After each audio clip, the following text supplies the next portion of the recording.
Yo, what's happening, people? What's going on? Welcome back to Saeed TV, and we are live for the D-Day. This is it, people. This is it. We are going to see the bid submitted in the final deadline. Today is the deadline. No more. Today is the deadline for people to submit their final bids in. Hopefully, like I said to you, it should be an interesting couple of hours, should I say. We got Tom, Journalist One. Tom, are you there? How we doing, guys? How we doing? Yeah, not too bad, man. Not too bad, man. It's an interesting day. How are you feeling? Because I'm not gonna lie to you. I don't feel like I don't think I'm excited, man. I don't know what it is. I feel a bit of a quiet day today. Don't know what you think. Feel a bit shaky. Yeah, it's been a bit shaky today. Feels like it's a lot of chess game going on. The one thing is, though, with anything to do with business and stuff, when it comes to money, everybody shuts their mouth. That's the thing. Yes. So this is what I mean. When I know people obviously in the comments and everything are going to be saying things about there's been some reports that it's $7 billion or it's $7 billion, pounds, whatever. It could be rupees for all we know, guys. Yeah, it could be. Some journalists that you can tell the ones that have been consistent throughout when they've never said a price, they've just stuck to. They're just going to improve it, or they're not going to improve upon what they've already done before, or things like that. Yeah. And the reason is all groups are under NDAs, so they are. You can't disclose numbers. So where these people are getting numbers from, it's laughable at the end of the day. And other journalists will tell you that who have close people who've worked on takeover deals before or whatever. I know you had, say, Ben Jacobs on yesterday, who's done a lot of coverage over Man United takeover, but also over Newcastle's takeover when that was going through the Chelsea process. So a lot of people know how these processes work because they've been there, seen it, and done it. Maybe not on the scale of Man United, but it's similar at the end of the day. But anyway, go ahead, bro. No, I'm just going to put it up here. Big up to, I think, is it Miguel Delaney? He says here, I'm told Qatar will significantly improve on second offer for United. Whether it's 7 billion, Glazers valuation is the big question. So the Glazers want 5.5 billion. There's this conflicting reports, guys. I'm not going to lie to you guys. Because if you look at it on the other hand, Jamie Jackson, who reports for, is it the Telegraph, is it? He reports for the Guardian, I think. Yeah, Guardian. Sure. Sorry, Guardian. He says this. He says here, if I put up here, where is it? Where is it now? Is it a Guardian? Where is it here? Yeah, there it is here. He says here, Sheikh Jassim bin Hamad Al Thani is expected to lodge an improved third bid of less than 5 billion for Man United. This offer would be marked to less than the 6 billion valuation of the Glazers. So you got one journalist, Miguel Delaney, who's saying that it's obviously going to be 5.5 billion. But then here it says, the offer would be markedly less than 6 billion valuation of the Glazers. So end of the day, what we're hearing is a lot of conflicting reports. And ultimately, we're going to find out soon, Tom, aren't we, of what the actual bid, what the actual money that the Glazers are after. Because they'll put out some stuff out, won't they? Yeah, well, the thing with how they've led this process is they've not made public statements.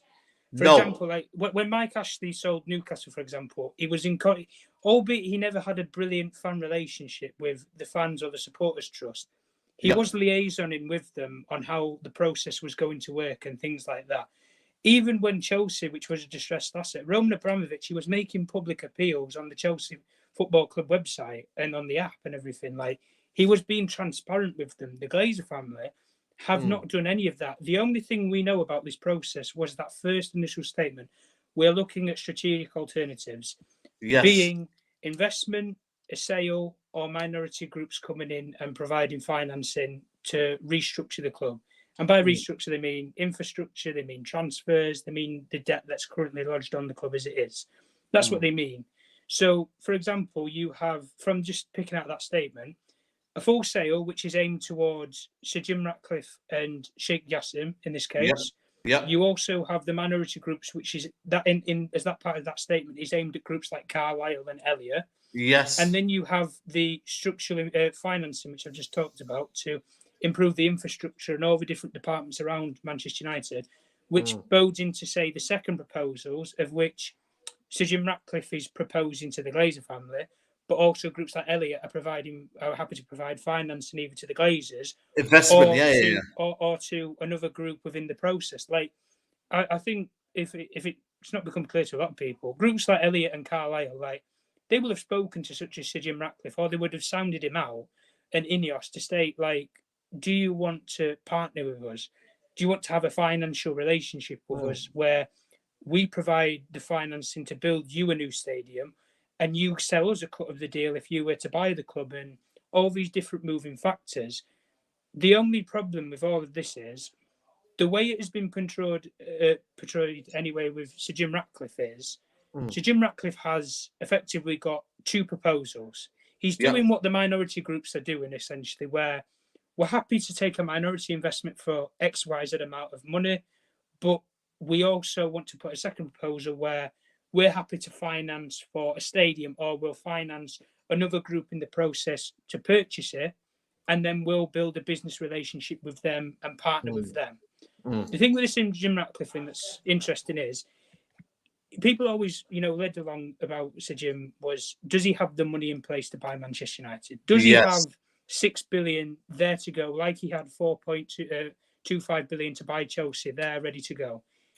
The problem with that is he didn't use the money that he was using to buy Chelsea, which you only needed 2.5 billion just to buy the club.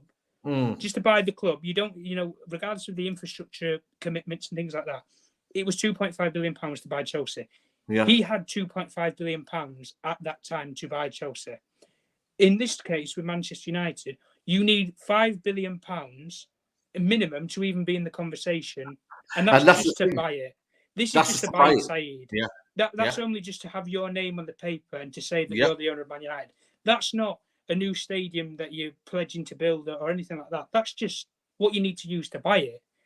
And the way Sir Jim's looked at this is, I haven't got the money to buy all of it, but I have enough money or enough backing from investment banks like JP Morgan and Goldman Sachs to buy me enough of it so I can control the asset. So I have control over what Manchester United is.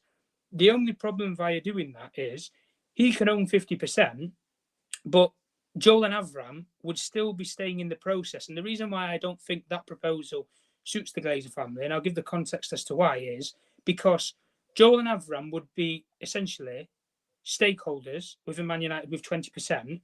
They don't have the voting rights over the control because Sir Jim Ratcliffe. But what did Fingy say though? There's a video that I want to show you about David Ornstein. I don't know if you've seen that video. Yeah. The explanation behind that is if he goes for this process as in now, the way the Class B shares work, they have more voting rights and control, which Joel and Avram have more of together than the whole rest of the Glazer family, like with Darcy, Kevin, and so on. They have the majority control over the asset as partners, essentially, Joel and Avram. The way Sir Jim would want to do this is he would want 50%, but he would want to exchange and negotiate the shares over Joel and Avram, so they don't control Class B shares, they have Class A shares. And he would have to negotiate terms with them, which are they willing to do or not? Because why do you want to be a stakeholder when your siblings are getting billions of pounds to be bought out? You're sitting there, you can't take dividends because you wouldn't be the majority shareholder. You're just staying on for your stake, which is 20%. So essentially, you're not going to get as much money as you think down the line if Sir Jim wanted to buy you out. So it doesn't make sense to go for that option. I'm going to play that video so people can actually have the context, because a lot of people are probably wondering what we actually mean. But this is the actual video that David honestly said on a podcast. A really important point for us to make in this is that when Manchester United were floated by the Glazers on the New York Stock Exchange, they inserted a clause, a mechanism that stated that the most important and powerful shares, which are called Class B shares, can only be owned by the family themselves. Those Class B shares have 10 times more voting rights than the other shares, which are called Class A shares. And if any of the Class B shares are sold by the family to non-family members, such as Sheikh Jassim, Jim Ratcliffe, US investment vehicles, then they will convert into Class A shares with 10 times less voting rights. So there's every chance that members of the Glazer family will sell to Sir Jim Ratcliffe or whoever else. That will take that person over 50% to become the majority shareholder, but not of the most powerful shares. And that means that even if Joel and Avram Glazer stay with 20%, then that 20% of powerful Class B shares could make them more influential than the majority shareholder and in greater control, unless that mechanism, that rule, that clause that was brought in when they floated the club on the stock exchange is either revoked or changed. Wow. Which is what Sir Jim Ratcliffe would negotiate in terms of he would want to change their clause where it states that the Class B shares can be controlled by a separate party who doesn't have the title Glazer family or doesn't have Glazer attached to their name. And that's why I'm saying in this case, for Sir Jim Ratcliffe, if that's the proposal that he's banking on to get control of Manchester United, you are going to struggle. I know. You're going to, as much as people say Sheikh Jassim's going to struggle to negotiate the Glazer family if he's not prepared to pay $6 billion, Sir Jim is going to struggle to negotiate the Glazer family to say that I don't want you to have control. I don't want you to have power over me if I own 50% of the club. Yes. But this is how these people work, the Glazer family. They have little clauses. As people call it nowadays, they call it the small print in a terms and conditions contract or whatever. When you sign up for an app, like, for example, anybody who owns an iPhone nowadays, you have terms and conditions, don't you? Yes. As to what an update is or things like that.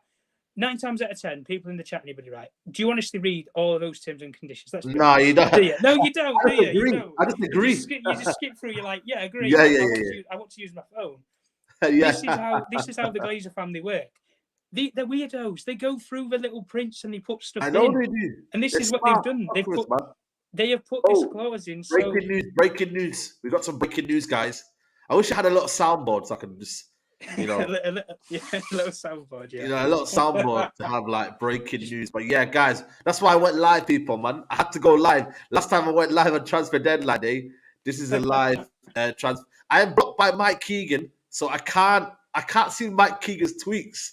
So I have to check on United Plug, which I think is the best app, Twitter page right now on Twitter. But it says here, an improved bid for Man United that breaks the 5 billion mark is to be submitted by Sheikh Jassim tonight. So tonight he will be making the bid. So he is coming, people. Sheikh Jassim is there.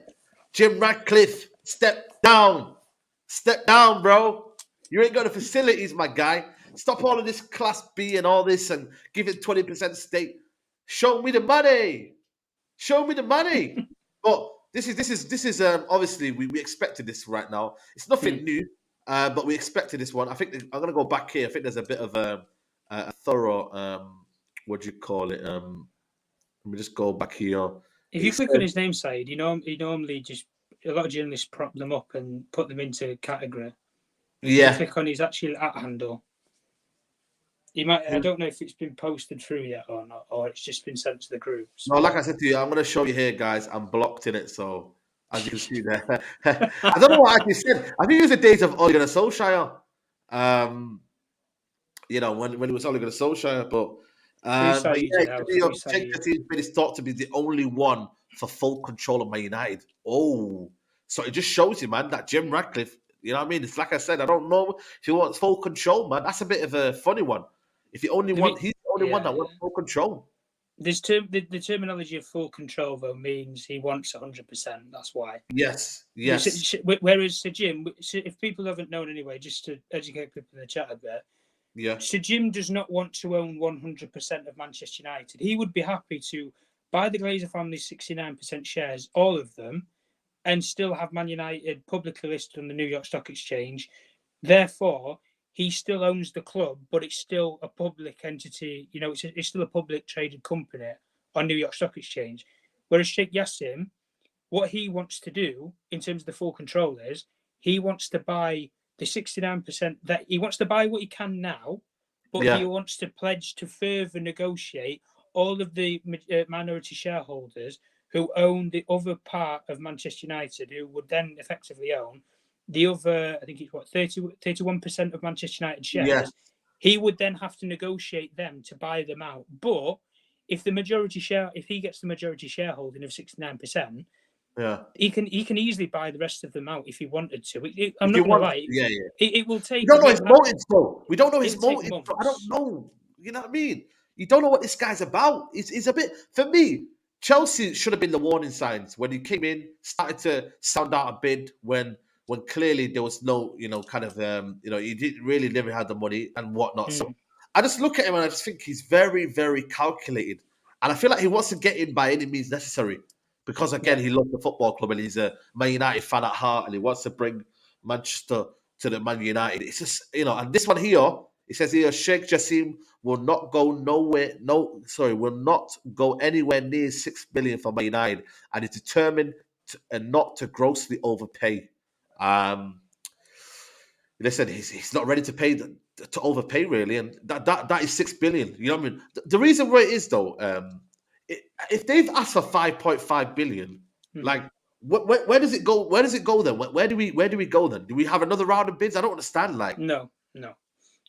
After this, if people want to know, this is make or break. This is it. Like there is no other bid. Like there's not going to be another round of bids. It's not expected. There's not going to be, big news or anything because the Glazer family want this sorted just as quickly as Manchester United fans want it sorted because they want to know if they've got an offer where they can negotiate to sell all of it, so they're going to be quids in for billions, or are they only going to get somebody who's going to give them a minority part of it, of what the club's actually valued at, but also finance them to still stay in control, or what? Like, the Glazer family want to know just as much as Man United fans as we do, effectively.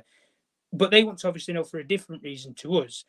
The only thing with Sheikh Jassim is, and the one thing that I think a lot of people should, if you like, take notice to it all is he has planned what he wants to do for Manchester United. And what I mean by that is he doesn't care. It's not a case of what price to buy Man United for. He has a set price. He has a minimum. He has a maximum. And only people with inside his delegation and he himself will know what that is. If you want my opinion, I don't think it is near 6 billion. I really don't. I think what Mike You don't think it's 6 billion? You don't? I don't think it is near. I think you'd be fortunate if it's around 5.25 billion, where it's not the 5.5 that the Glazer family would willing to drop to, but it's close enough to make them look at it and think, well, we can try and negotiate. What's the worst that can happen? You walk away from the deal, right? Yeah. And I think if Sheikh Jassim gets the Glazer family to the table and says, we want your offer, we'll negotiate with you, he knows he's got them. They're interested. He knows he's got them where he wants them, and he can negotiate them to a more arrangeable deal where he's not wasted £500 million like, say, Todd Bowley has done in the transfer market with Chelsea. Like, he's saving his money. He's being smart. But the one thing with Sheikh Jassim is he has planned, if he gets this club, what he wants to do.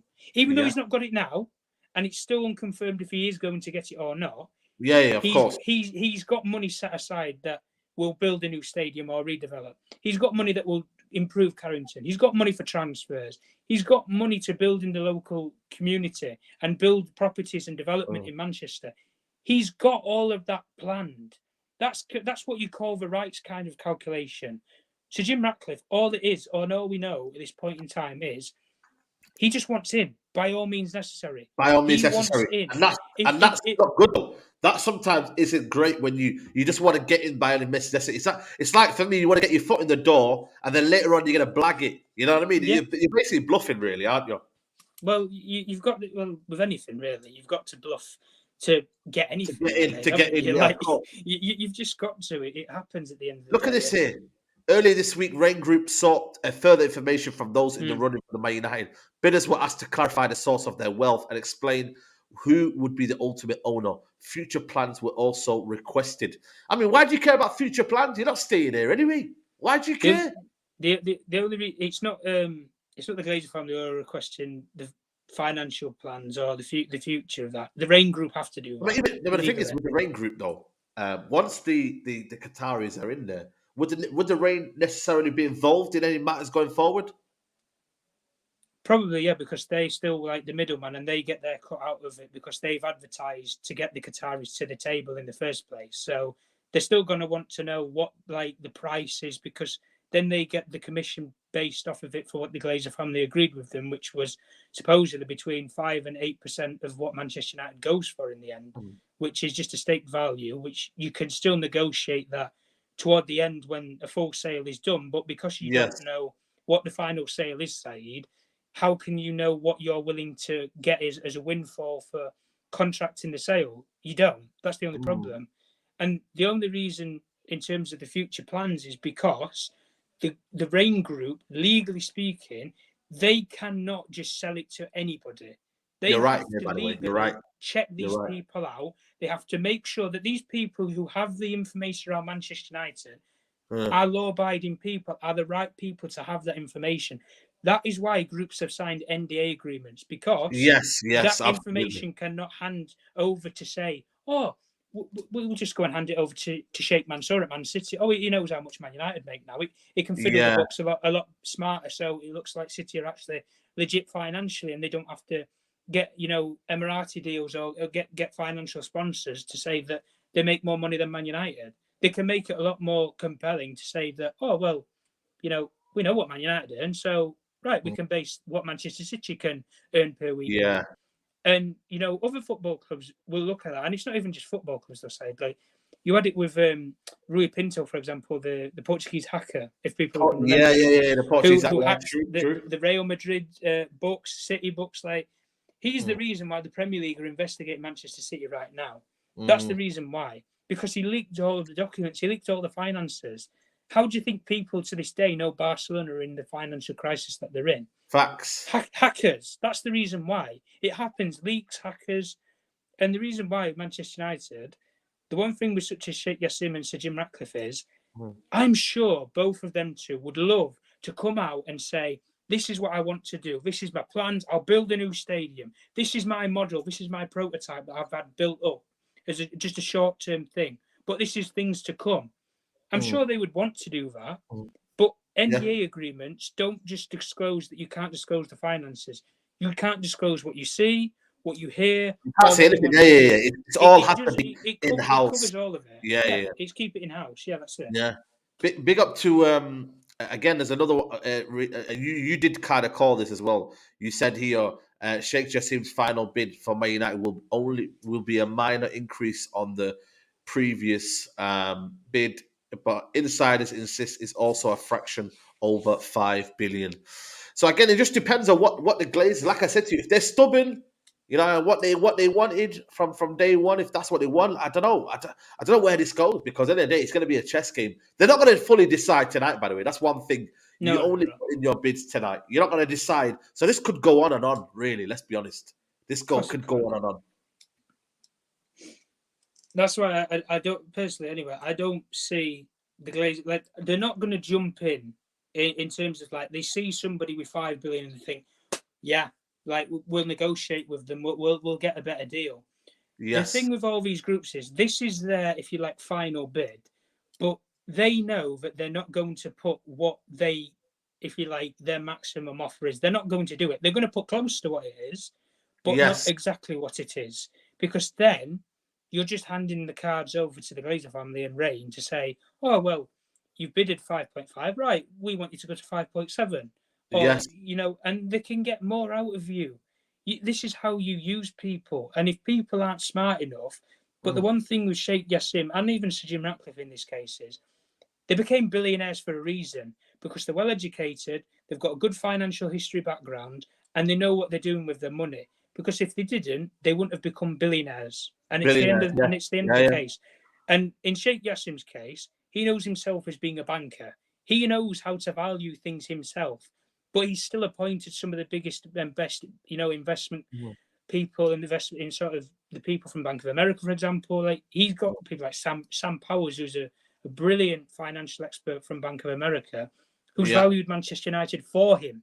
He knows what this football club is worth realistically, but he knows that he's going to have to overpay to get it. If he wants it that badly. But the thing is, you can overpay, but what they're asking for to what he's got to put into the football club, like, you know what I mean? You've got to be, again, I don't like to use the word, but they've got to come and be reasonable and, you know, and meet people halfway.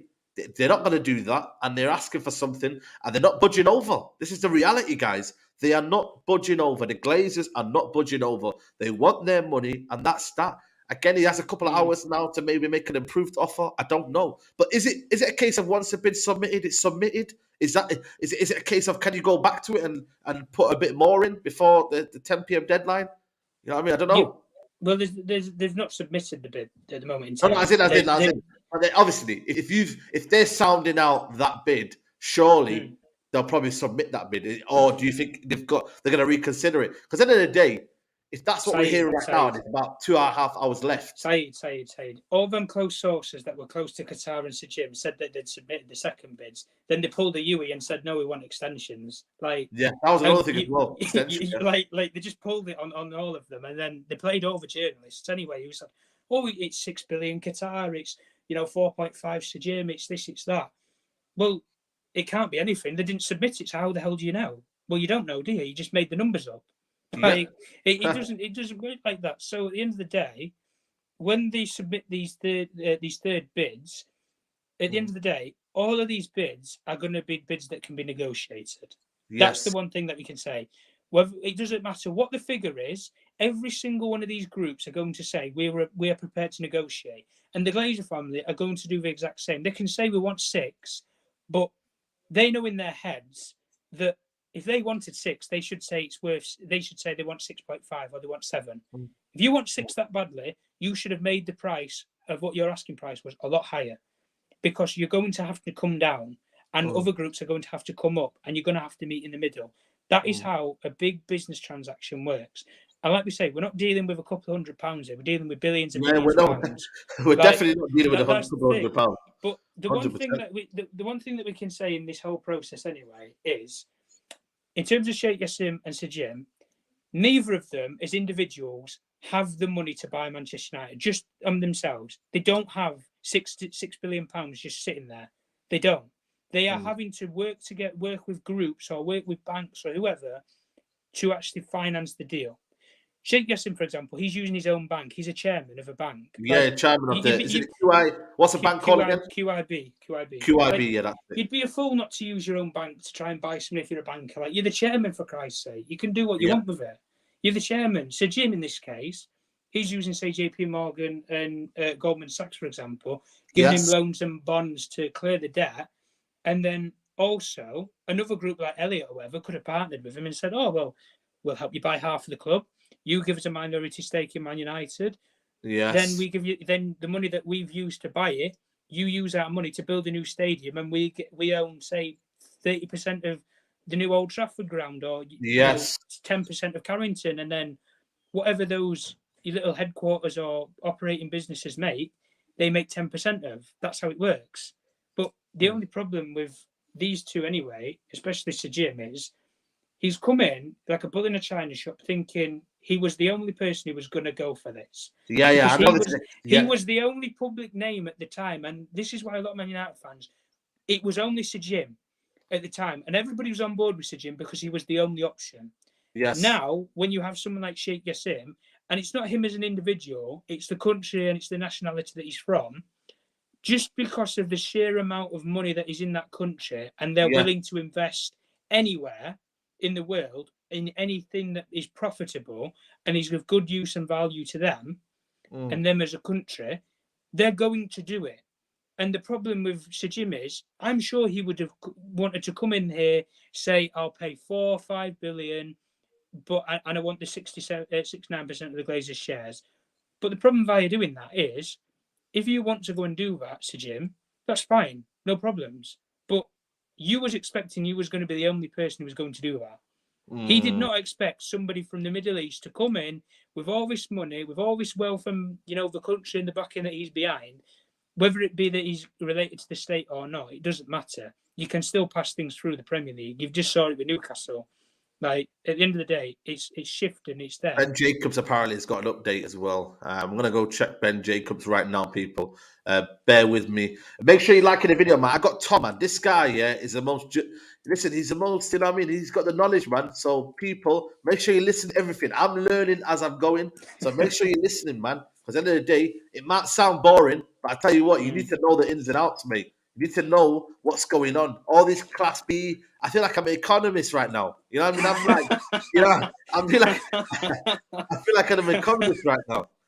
Listen. I'm going to make Saeed an offer after the stream now. We're going to buy 10% of Saeed TV. That's what we're doing. Yeah, 10%, man. I'm selling, 10% of my shares. You know what I mean? So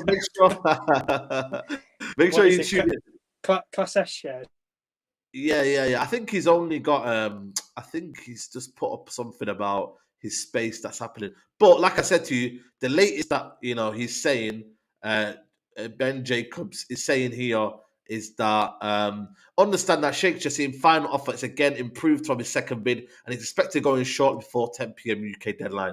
Those close to the 92 Foundation have always indicated BIC won't bid recklessly, but I'm told the offer has been upped. The problem is, though, and big up to Ubaid, he's here. He says, Saeed, brother, just want to say I told you Dubai won't buy the team. Sheikh Mansour is the son-in-law of the ruler of Dubai, but good luck, bro. Don't worry, man. We got the Qataris. Forget Dubai, my guy. We got Qatari. But you know what it is, though? Is the fear, though? Is the fear? Oh, he's gone. The only fear for me, though, is that how much is he up in the bid?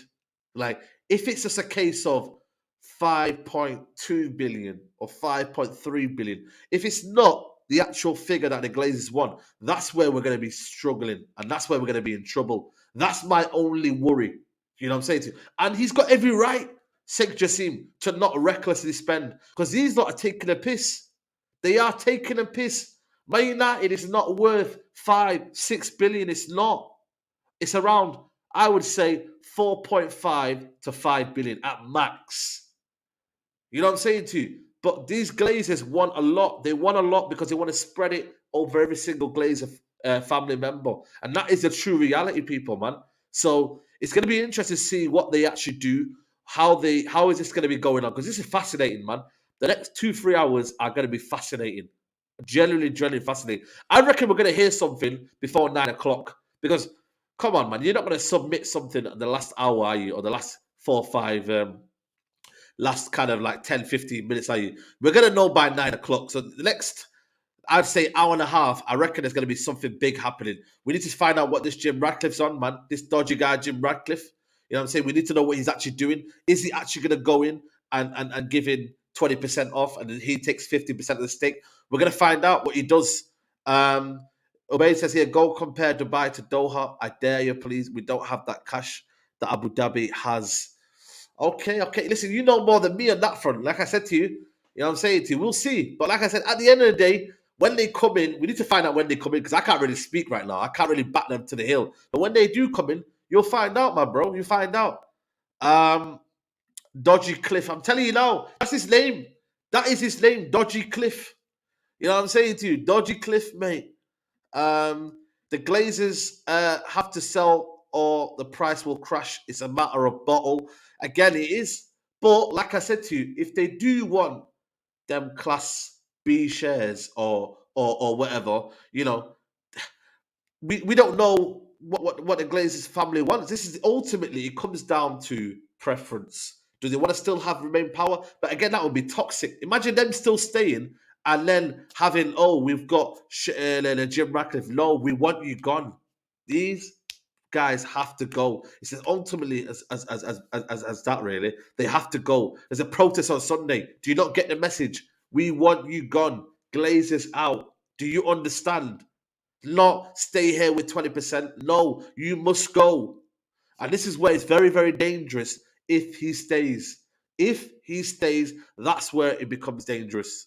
I find out. I have to. Sorry, it says here. I find out playing PSG. PS didn't see you beat PSG. We beat PSG, bro. We beat them, man. We knocked them out in 2019, bro. I don't know where you are, mate. But yeah, you know what, Tom? Before I cut off there, is there a feeling though that bid that we say is going to be 5.2 billion and whatnot? Because again, here it's about bottle for the Glazers. Do they accept that? Do they say at the end, you know what, we'll just take that? Is it a case of that? Because if they do end up submitting that, is that a worry for you that, you know what, it might not happen? Or are you kind of like still confident in case of that will be the kind of the bid at the end, or they will put a little bit more? Where are you looking towards? I've always said that there's been no favourite in this process because you can always say Sheikh Jassim's got the money of Qatar behind him. Well, so Jim Ratcliffe has pretty much the money of America behind him. So, like, you can never rule somebody out of this and say that there's one favourite more than the other. And the reason why you can't say there's a favourite is we don't know what the Glazer family has been wanting to do. Yes. But they have kept these people in my opinion anyway, for far too long not to want to sell. And as say Ben Jacobs is saying, they're determined sellers, like other people have been saying. Like the Glazer family are open to selling this. If they weren't open to sell, you don't go into a 5-month, process and project to try and market this club if you're not prepared to listen to what you can get for it. You just don't do it. At the end of the day, it doesn't happen. The only thing I can say with the Glazer family is, if they want to sell Manchester United, as I always said, and I've said it on United Real Therapy with Nuruddin as well many times, if they are ever going to sell, it will be now, because they will never get these sort of world record prices for Manchester United ever. Never. Because either they're going to crush this football club financially down to like where you'd be lucky to get maybe even 3 billion for it, or you are going to be holding on to Manchester United until you die, and then you're never going to get anything from it. So what's been the point? Like, it doesn't make sense either way. So at the end of the day, if Sheikh Jassim makes you an offer, or Sir Jim, whomever, or somebody comes in like last minute, I wouldn't like rule it out. Like, you know what people are like with money from America. We've just seen with Todd Bowler, like, you can steamroll 500 million in 6 months and get what you've been given in the Premier League. So we've seen, you know what people with money can do.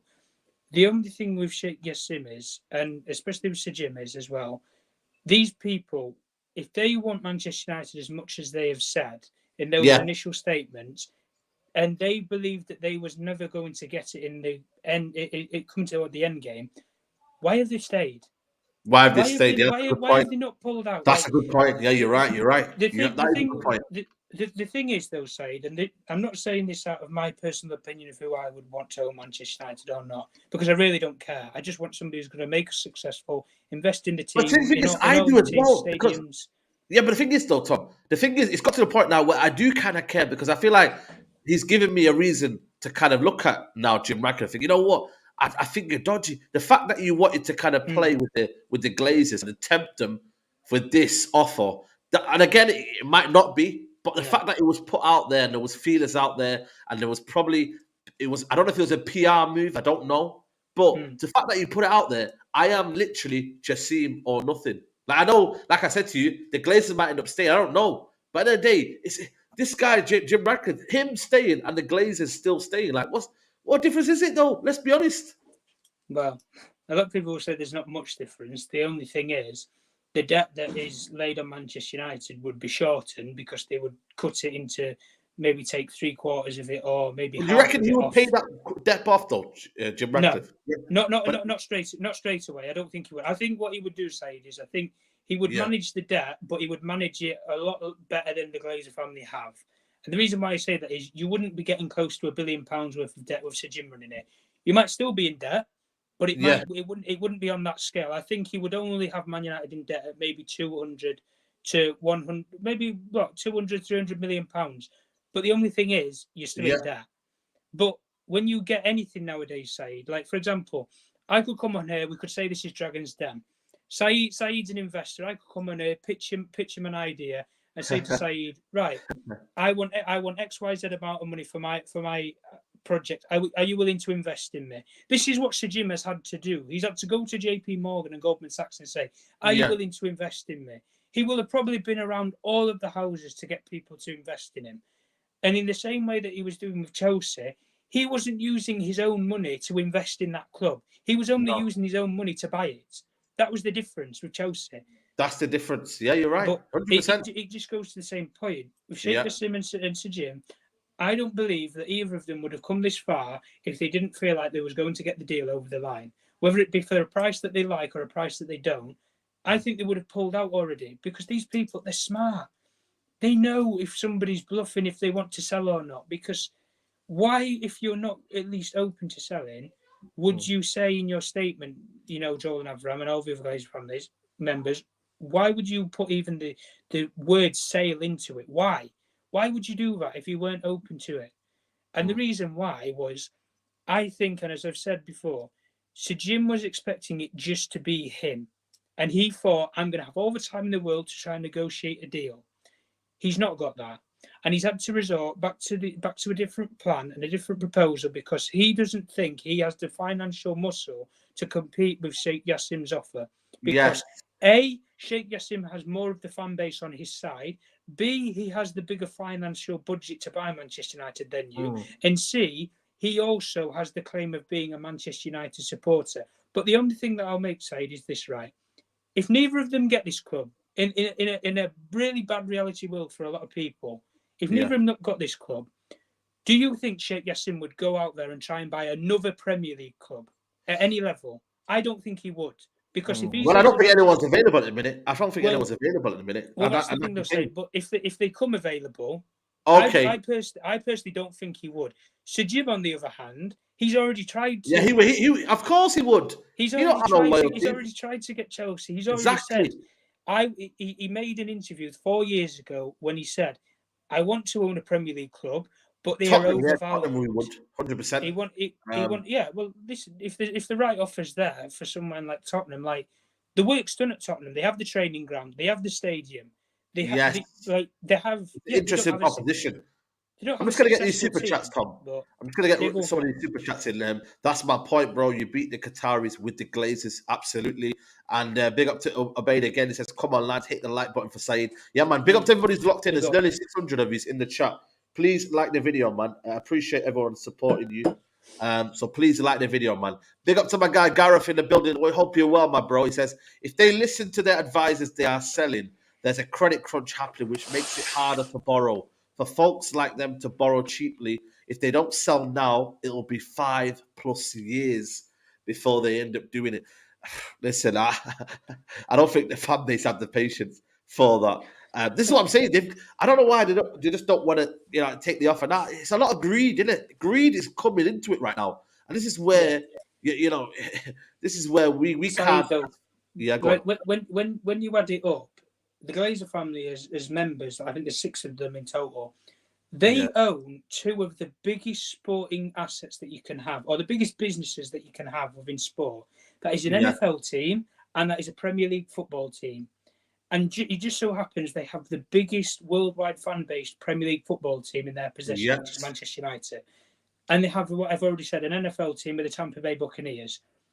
Either of those clubs, the Tampa Bay Buccaneers, can be hit and miss on a season. They can be successful, they can be not. It depends because they have an NFL draft nowadays. That's how that works. Yes. The only reason why I say with that is NFL teams will never lose their valuation because you can never be relegated. You can never go any higher from it. The only thing you can do is win the Super Bowl and make a credible profit out of it. The difference with the Premier League club is a Premier League club will always be sought after. And it will be sought after by anybody. NFL clubs tend to go to a lot of American billionaires or businessmen. That's where they go to. Whereas football clubs or cricket clubs, whatever it be, they tend to go to people of a worldwide audience. Why do you think, for example, Sir Jim's he's got Ineos Sport, for example. Why have Ineos Sport not invested in any American sport? Can you tell me, give me a reason why? Because of the reason what I've just said. There isn't the finance, there's no profitability for people outside of America to do it because it's not their sport. That's the reason why. The only difference with Americans is they look at the market like Todd Bowley did, for example, and think you can make twice what you can in owning a Premier League club than you can owning an NFL team. And that is the reason why the Glazer family are selling Manchester United, or they want to, is because they know people will... Sir Jim, for the reason, it might be the reason or not, will look at it and think, I can make double what I make out of from the French league, maybe even triple with Nice, because it's Manchester United and because of the league. Not because of the club, because of the league that it's in. Because if Nice was in the Premier League, he would make twice as much money than he would if Manchester United was in Ligue 1. Because Manchester United would be a Ligue 1 club, which is, as people call it, a farmers' league. It doesn't make any money. It doesn't have the same revenues. But only in that point is what I've just said, Saeed. If another Premier League football club came available, I think Sir Jim would go for it if it was good business and it was valuable. You don't think Jassim would? I don't think Jassim would, no, because I think when you look at him, he's just come out of nowhere. You've never heard him be interested in buying anything else other than this. Chelsea, for example. Chelsea was a brilliant deal that you could have got. It was cheap, it was a distressed asset, and it was valuable because you have so much that you can do with it. Build a new stadium. You have so much of a future of what you could have done with that club. Same with Newcastle. So much of a future that you can do with that club. But Sheikh Jassim, nobody had even heard who he was before he joined this process to buy Man United. I didn't know as well, 100%. But Sir Jim, even before Man United was on sale, people knew who Sir Jim was. They know who he is. People think he's the local guy. He makes the story of, I was the local boy in Manchester from, the Camster state. That's how he goes off of it. Whereas people will look at Sheikh Jassim and think, well, you were born into wealth. That's just how people will of course. Unfortunately. Anyway, big up to GD. Yeah, no, honestly, man. That was very, very interesting what you just said there, man. In NBA and NFL, the other owners have to vote you in. It's cable. Yeah, 100%. Like I said, I think ultimately right now, we know team stance. We know what he's doing. I still think there's a kind of a cautiousness about Jim Ratcliffe. There's a feeling of he's trying to wait. He's trying to seize his opportunity. He has got 2 options, whereas Jassim only has 1 option. You know what I mean? There's 2 options. He can go for the full sale, Jim Ratcliffe, or he could go for the 50%, and then obviously the 20%. The thing is, Saeed, though, if you only have 1 option, that's the reason. The reason why you only have 1 option is because you have the money to go for that option. Whereas Sir Jim, if you have got 2, 3, 4. Jesus Christ, you could have 10 proposals for all we know. Yeah, no, we don't know yet, exactly. You do you know what's funny though, Saeed? In this process, the way it's been set up, you can have as many proposals as you want and submit them, and they've still got to read through them and look at them. There could be something ridiculous, like me and Saeed, like we could ring up the Raine Group now and propose that we buy 1% of Manchester United for £1. They would still have to read it, even though we might not be credible because neither of us might be multi-billionaires. I don't know about Saeed anyway. He might have some secret offshore bank accounts. No. You know what I'm saying? But overall, you look at it, like there is a medium there. There is a process there. But the thing is, and this is why I've always reiterated it, around both of them, because there has to be a balance here. At nearly 40 years old, does Sheikh Jassim have 6 billion in his bank account? I would be shocked if he does, personally. So Jim, we already know he doesn't have 6 billion just ready to go. He doesn't. Because if you do, you don't need to use banks to buy something that you want. And if you passionately want it, you'll do anything to get it. And if you have to go rogue, you'll go rogue. The problem with Sir Jim is, he, like I've always reiterated, he did not expect some other parties coming in. He might have said, "Oh, there'll be an American group that will come in and try and do it." Maybe similar to how Todd Bowley did, where they have a bank, behind them or something. But it's no different. I have a couple of banks behind me. What's the difference? Because the only difference is nationality. That's the only difference. Whereas in this case, Sheikh Jassim, love it or hate it, if people want to agree with it or not, is he really buying it as a private individual? I don't think so. Because I think the problem is with that one, because we've had NDAs, we don't know, do we, fully? Like, we don't know the ins and outs. All we know is that he wants to buy the football club. We don't know who his entourage is. We don't know who his right-hand man is. We don't know who this is. There could be another person involved. We don't know yet. We don't know how big and how in the depth. All we've kind of seen is numbers. We've heard about his background. We've heard about QIB. We've heard about the 92 Foundation. That's what we've heard. We haven't heard. That's the thing, though, Saeed. That what you just mentioned. The one last thing that you just mentioned there, the 92 Foundation, is the thing that is, if you like, the glue to it. The glue that's going to puzzle all the pieces together. That's what's going to be used, is the 92 Foundation, because I'll just state it now. Hypothetically, Sheikh Jassim's bid is accepted. He does a deal with the Glazer family. Brilliant. Yes. He goes to the Premier League and does the Premier League and ownership and directors tests. He will go there and state, "I am the ultimate and the controlling owner of Manchester United." Because to do that, you have to have one person. It's not a business, it's a person. Todd Bowley, for example, and Bedad Egbali, who have bought out Chelsea, for example, they are controlling owners. One is from the consortium in Todd Bowley, one is from Clear Lake Capital, the investment bank. Yes. And those are, like, if you like, the two controlling owners of that football club. Sheikh Jassim will put his name forward because he's the only person who is, if you like, leading and heading it. He doesn't have a partner who's doing it with him. And he will go to the Premier League and state, "I am the controlling owner, I'm the ultimate owner. Put me through the director's test. Here's my background. Here's my financial income. Here's what deal I've proposed to the Glazer family, and here's what's been accepted." Do you want me to be honest with you? Under the current regulations and as it is now, Sheikh Jassim should, hypothetically, if they don't dig and dig, and they go until he was a little boy, Saeed, if they don't go that far, he should pass it with flying colours easily. He should, because people before him have passed it. At the end of the day, and the rules haven't changed a lot in the Premier League ownership and directors test. So, in terms of that, he will put his own name forward, or Sir Jim will do that. He will put his own name forward. In terms of how you then deal with the UEFA situation, because people will say, "Oh, well, Sir Jim owns Nice. Sheikh Jassim, he's Qatari. He must have a connection to PSG." Yeah. In Sheikh Jassim's case, the 92 Foundation is what he's going to use to subjectively shut that down in stating that, well, the 92 Foundation is a business that just so happens to operate and come out of Qatar. That is how he's going to basically enable it. I think he can't coerce. That's coercing, though, isn't it? That's not. Is that not like, I don't know. Is that even allowed?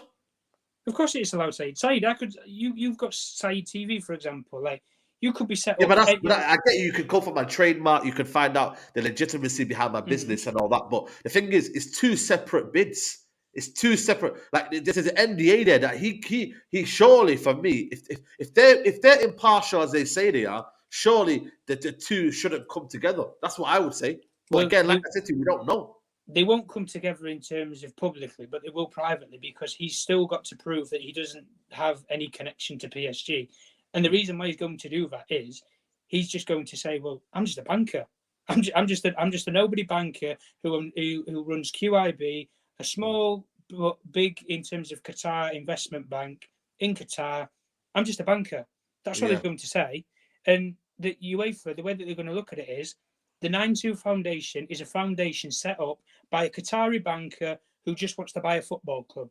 And it just so happens that his nationality is Qatari. Because if the difference is, Saeed, if he was British, but he still run QIB in Qatar, do you really think that they're going to say there's some sort of connection there? No, they're not. No. That's the only thing that they can hold on to. And if you like, rival fans can point out or try and go to UEFA or the Premier League and state, well, because he's Qatari, he must have some connection. He's part of the royal family. His brother, he must know Nasser Al Khalifa. He must know the Emir of Qatar. He must know these people. Like the way they look at it in Qatar is, people are family. Like they are a big family, the Qatari royal family. But the way he's going to pronounce it is, the 9-2 Foundation is what is going to, if you like, be the backbone of what is financing Manchester United. That's what satisfies UEFA, is who finances it. That's what UEFA is made for in this pro. And again, like I said, it would be a case of checking the Premier League. Checking the Premier League. Just to clarify, the Premier League is for the individual to own it. UEFA is for how it's being financed to actually run it. That's the two differences. So the 9-2 Foundation is what he's going to use to say that is what's going to run it, finance it, do it to UEFA. The Premier League is where he states, I'm the owner of it. I'm the chairman of. I'm going to be the owner of Manchester United, and I'm the chairman of the 9-2 Foundation. And then from there, he has all the different people. Sheikh Shabazz, for example, could be the president. You could have Fari Bakos, for example, his personal advisor. He could have some sort of role within the 9-2 Foundation or within Manchester United itself. We don't know. That's whatever he's going to do. I big up to him, Crunch King. The UEFA did come out and say they don't have a problem with it. But again, like I said, it's hearsay for now. Well, when they see there's money involved, that's why they're changing the rules, though, Saeed, because a lot of owners. When does that come in, by the way? When does that come in? Well, it's not coming in, but it's a proposal that they've put on the table to Alexander Shefferin, where essentially you have other football owners who have been to UEFA, who have put claims in when they want to modernise football, don't they? They want to if you like, reinvent it. That's what the Super League was there for. These football owners have gone to UEFA and said, I want to own another team. I want to have another team within European football.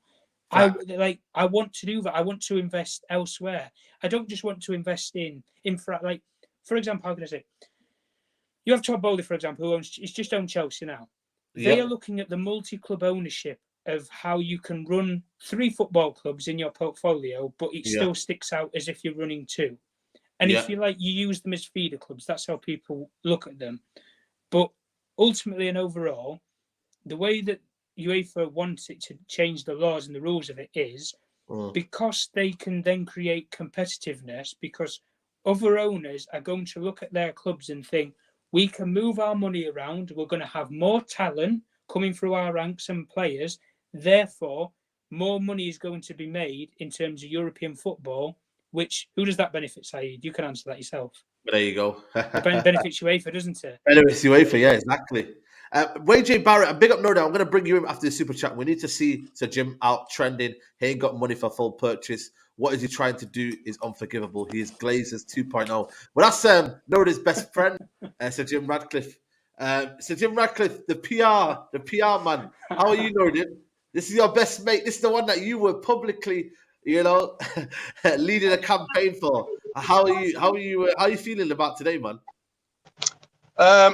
So I think you don't understand how campaign and protest work. For many years, I was anti-Glazer, going to many protests and try to build the awareness of of what the Glazers are doing to the football club. Then somebody came out and said, oh, they might be interested in Man United. It could have been Donald the Duck, or it could have been anybody. So it was a way that we used that as a propaganda to use it against the Glazers to go, there's a viable option. And like I said, it could be Mickey Mouse or Donald Duck. And it just happened to be this guy, but this guy is a snake. So I think people miss out on what it means, because for years, a lot of United fans were like, they're never going to leave. From everything that you're telling me, they're going to stay because they're milking off the club and the way the club is set up, the way they took over the club.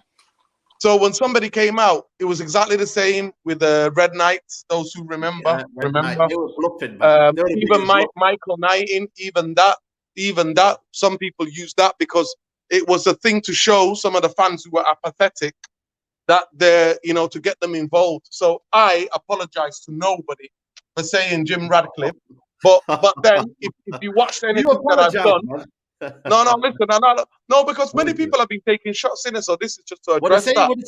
What are you saying? They're just like this trying to say. Some people are saying, I thought you wanted this guy, even though I came out with numerous different tweets, and I said whoever needs to buy Manchester United needs to come with these conditions, and my conditions are all there: 0 debt, come, rebuild a football structure, a sporting structure of achievement, build a new stadium, build a stadium for the women and the youth team. All of the different things are ticked off.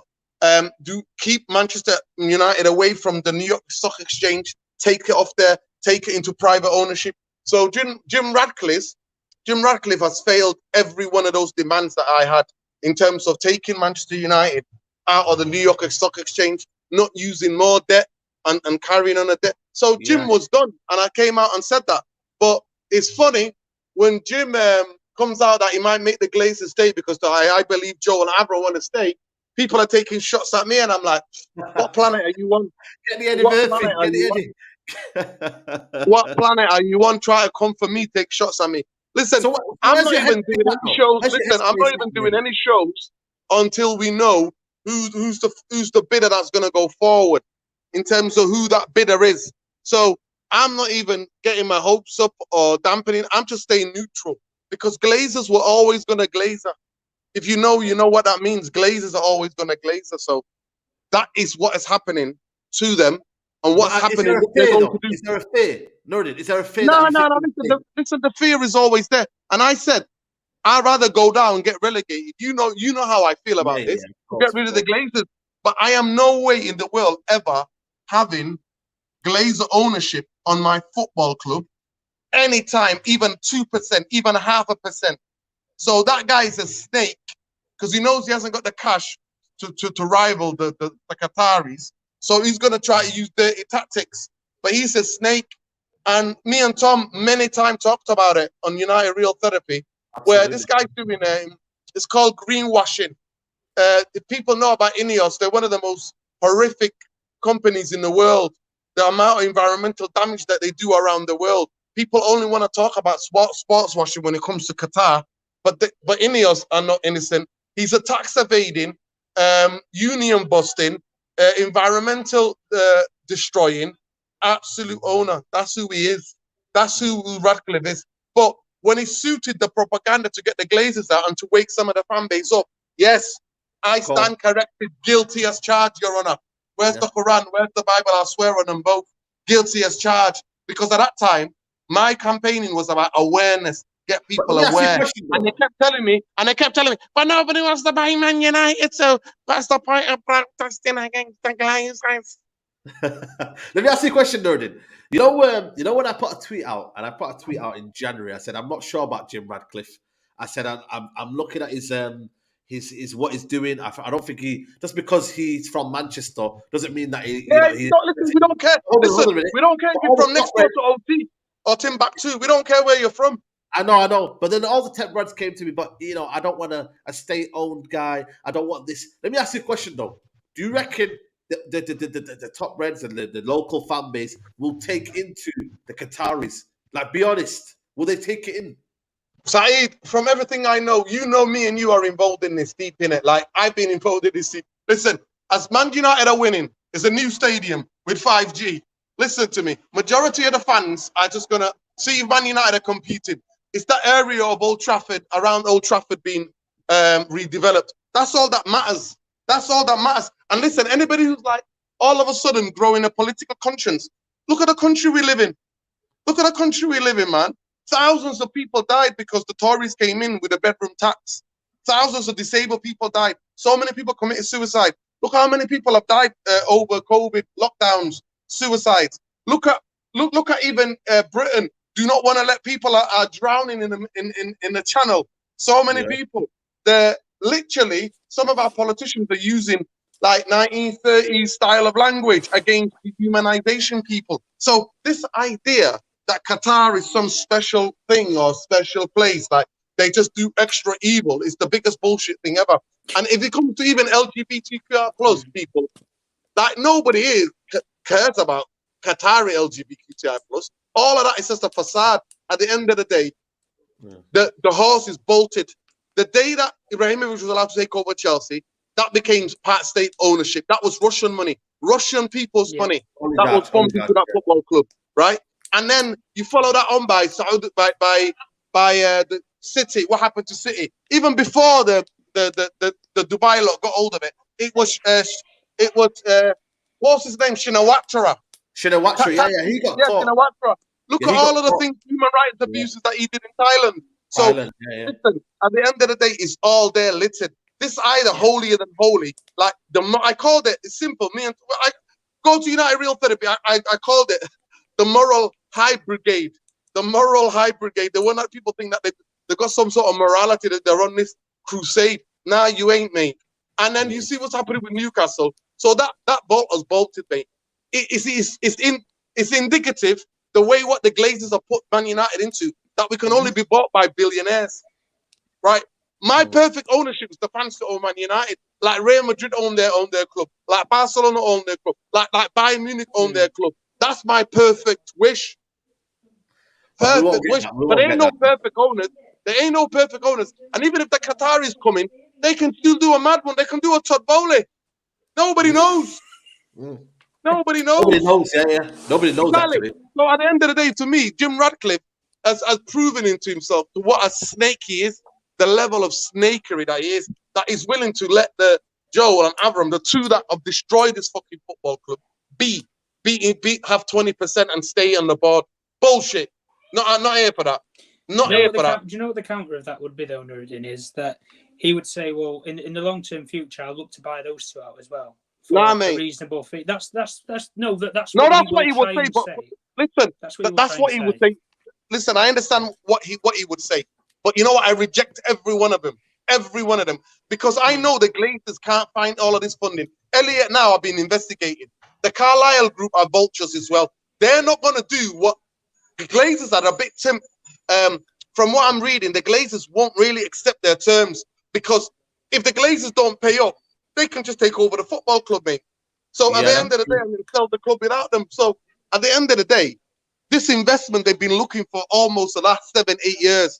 We all know that. They met up with the Saudis, how many years ago? Maybe 5-6 years ago. And they offered the Saudis 700 million they wanted at that time, maybe 6 years ago. And they wanted 30% of the club. And the Saudis was like, but we have no say. They were like, no, you don't have any say. And you're like, what crack are you smoking? So at the end of the day, like, Glazers are going to Glazer, right? For me, I don't even believe this is a deadline. This is a hard deadline. I don't even believe it. You don't believe it. You don't believe tonight. I don't believe it's a hard deadline because tomorrow morning, Saeed, if anybody says, "Oh, we'll give you an extra billion or extra 500 million," they'll just do it.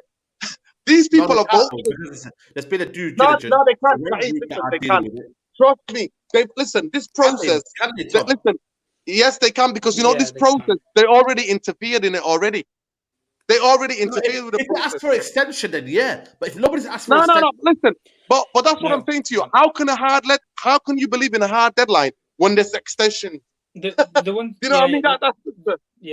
The one thing though in this though is when they've set these deadlines, it's not been a case of, if, like Nuruddin said, if you want to come in later on,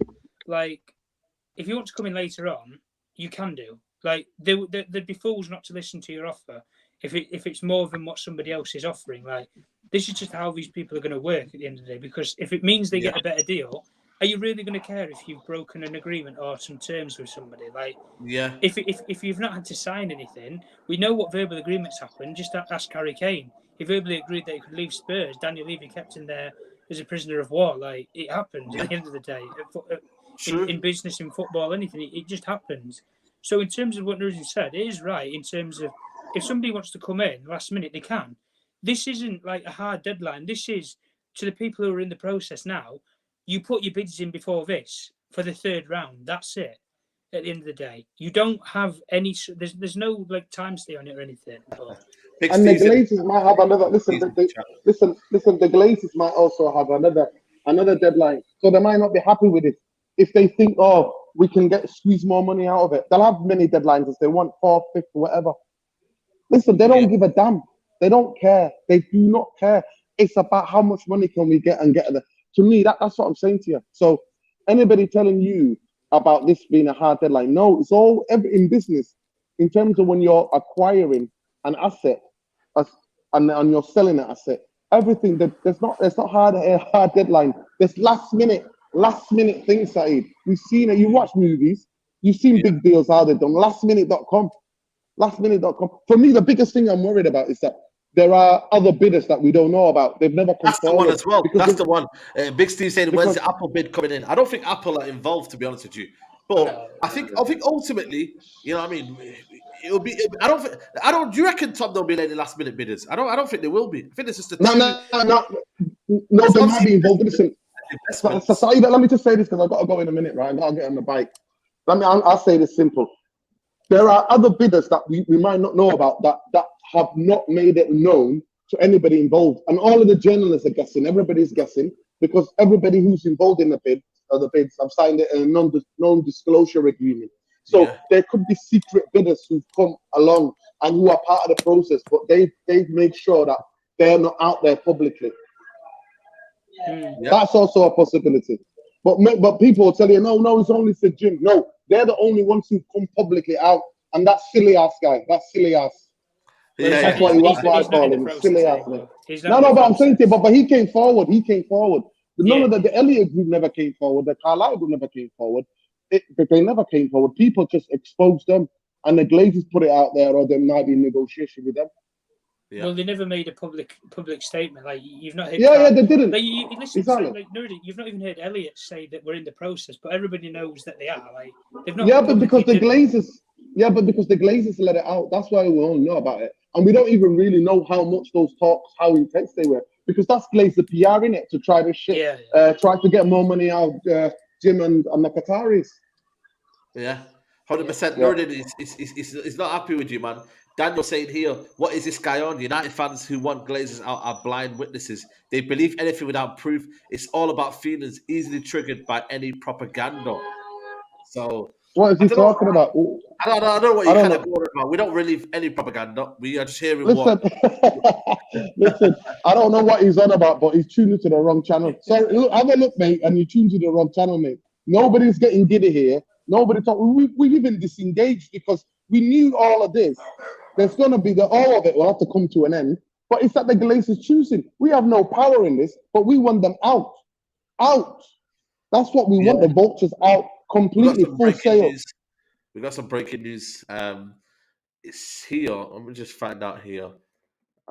Blaze, make sure you like the video. Make sure you follow Nuruddin's channel, man. United Real Therapy people. But it says here, United Sheikh Jassim is set to make a final offer. Take it or leave it, apparently.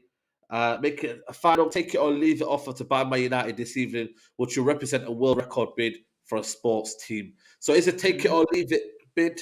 So again, like I said to you, that improved offer you're on about, Nuruddin, it's not going to happen. It's not going to happen, mate. This is it. This is going to give whatever he gives, and then that's that. No more after that, mate. So again, it's up to the Glazers as to what they do. Do they take this? Who's reporting this? Saeed, who's reporting this? Who's the source? Now, this is from Sky Sports News. All right, well, that's Sky. Listen, they're treating it like a transfer, isn't it? Like a deadline day. They're treating it like that. Listen, at the end of the day, it is what it is. At the end of the day, it is what it is. Even if he says that, all of this is PR. This is coming from Sheikh Jassim's PR. Ratcliffe's got his PR. Glazers have their PR. And then the people who are silent, they've got their PR, but they're not going to come out and publicly address it. For me, I'm always worried about American owners, because if you remember the early the Sky report when it first broke, that they said it was an American, most likely might be an American consulting that might sell it to. So it is what it is, Saeed. We just don't know yet. That's all. To me, we don't know yet. And all of this, like rehash, and the way it sounds and that, no, it could be a bit of technicalities here and there. And tomorrow, Sheikh Jassim might wake up and go, you know what, I'm this close, they might accept it, maybe I'll put another one in. You know what I mean? That's what it is. It's like basic business. It's like you write down a number, put it across the table, they look at it, now, and then they write their number, and then they come back. It's like bartering. Is that what it's called, bartering? Yeah. That's bartering. All this is bartering. But soon we'll know. But big up to all of you guys. Love and light. Love, bro. No, big up to you, man. Love. Listen, I genuinely didn't do like a show or anything like that tonight because I'm like, okay, because this stages have been like some sort of like like a Netflix special, like drama. Sky Carving, Mike Keegan, the Athletic. You know what I mean? Raine Jackson. You know what I mean? Delaney. They're all like all coming out. It's like Delaney used to be your boy, man. Delaney was your boy. Listen, Delaney was. Now, like you know, Delaney was, and until Delaney became a racist Islamophobe. Till Delaney became a racist Islamophobe, he exposed himself by coming out and saying, "This is the guy that used to always give the big context about the Glazers." And all of a sudden, I see him on Sky saying how he loves it. The Glazers have been good for Manchester United. I'm like, yes. That's when he was like, "Yo, bye now." Bro, yo, I tried to talk to him, and then he blocked me. So it is what it is. Join the crew. Mr. Nuruddin, love for coming on, man. Appreciate it. Yeah, love, man. Love and like. Big up to Tom. Tom, if you're available tomorrow, we'll do that preview. I'm absolutely distraught about last night. Absolute fucking bottle drops. Yeah. What an absolute shitbags. But peace, love, and light, people. Listen, United fans, don't get your emotions high. Whatever happens will happen. We'll know who's the first few to step up, and then we'll react accordingly. But don't get clickbaited. Do not get clickbaited by Sky Carvey or the Athletic or Jamie Jackson or any of the Muppets. They're all just clickbaiting the fan base, and they try to get the fan base to be emotional. Don't. We've got to do what we got to do. If you're around Manchester, 11 o'clock on Sunday, from here, just Deansgate. It's just here, look. Deansgate, there I am, right next to Deansgate. 11 o'clock on this road, we're marching to Old Trafford. 3 mile march, mate. 3 mile march. Come on, United. Come on, you Reds. Glazers out. Bankers out. Peace. Come on. Love, man. Love Nuruddin. Yeah, man. Big up to Nuruddin, man. Make sure you follow his channel, man. Guys, make sure you follow his channel, United Real Therapy, man. Big up to Nuruddin. You know what? Funny enough, we're gonna see what this guy says here. Sky Cavez now put out something on Sky Sports News. Let's see what this guy said, because last time he lost all credibility for me, man. So let's see what he says. The Qataris are going to put in a rational bid, and we're getting more information about what that bid is going to be, and the bid is going to be just over £5 billion. So this is going to be a world record for a sports club. This is a development that was first reported in the last few minutes by the Mail and the Times, and the bid will be an improved bid. So it's a little bit more than the Qataris bid in the second round. But crucially, it is not that close to what the Glazers are looking for, which is £6 billion.